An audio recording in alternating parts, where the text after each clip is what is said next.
Kuasa hukum Roy Suryo, Ahmad Hozinuddin, mengaku saat ini ingin fokus pada persiapan persidangan kasus tudingan ijazah palsu ex-Presiden ke-7 RI, Joko Widodo, Jokowi, setelah kliennya mendapatkan penangguhan penahanan dari Kejaksaan.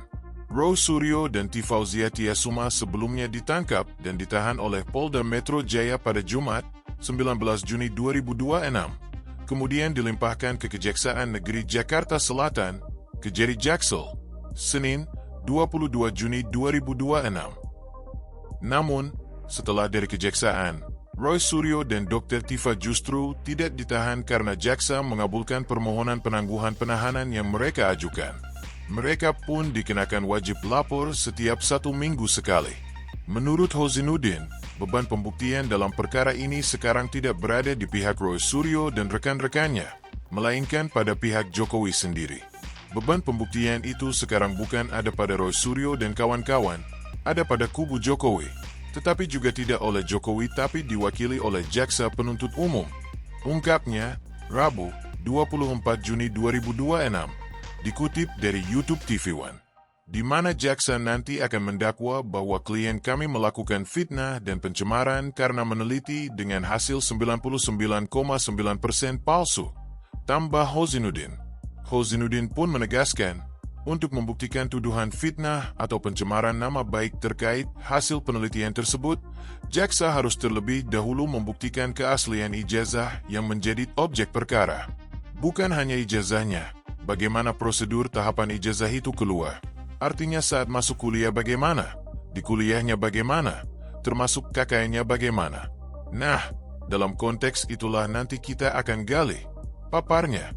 Juga soal kapankah dia lulus, itu kan dari satu otoritas yang sama saja ada 2 bulan berbeda, Desember dan Oktober begitu, imbu Hozinuddin.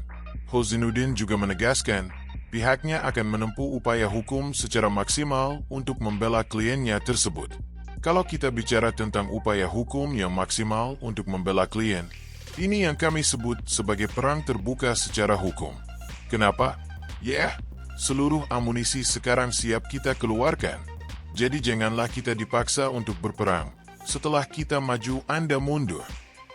Kalau memang mau mundur, mau pergi dari pertarungan ini, angkat tangan saja. Jangan berhalusinasi mendongeng ke sana kemari, tegas Hozinuddin. Selain itu, Hozinuddin sebelumnya juga mengatakan bahwa kubu Roy Suryo juga sudah mempersiapkan materi eksepsi dan lain-lain. Kami juga sudah persiapan untuk proses persidangan seperti materi eksepsi dan yang lain-lain. Dan yang paling penting, tentu kami akan menyiapkan berbagai materi pertanyaan untuk mendalami fakta-fakta persidangan yang nantinya akan dihadirkan oleh Jaksa Penuntut Umum, ujar dia, Selasa, 23 Juni 2026, dikutip dari YouTube Kompas TV. Karena ini adalah kesempatan bagi kami untuk masuk dalam pokok perkara dan menuntaskan kasus dugaan ijazah palsu saudara Joko Widodo, ucapnya lagi. Hozinuddin berharap, persidangan kliennya terkait kasus ijazah Jokowi dapat digelar secara terbuka untuk publik, mengingat ini adalah agenda bersama seluruh rakyat Indonesia. Karena itu kami juga nanti meminta kepada majelis hakim agar persidangan tersebut selain terbuka untuk umum juga diperkenankan diliput oleh seluruh media nasional, agar apa yang menjadi fakta persidangan itu juga diketahui seluruh rakyat. Kata Ahmad, ajukan gugatan pra-peradilan. Meski tidak ditahan, Roy Suryo diketahui juga tetap mengajukan pra-peradilan ke Pengadilan Negeri PN, Jakarta Selatan untuk menguji sah atau tidaknya proses penangkapan dan penahanan yang dilakukan penyidik Polda Metro Jaya sebelumnya. Objek pra-peradilan yang diajukan Roy Suryo berkaitan dengan proses penangkapan yang dinilai memiliki sejumlah cacat formil. Gugatan pra-peradilan yang diajukan Roy Suryo itu telah tercatat dengan nomor 99 PID Pra 2026 PN Jakarta Sel.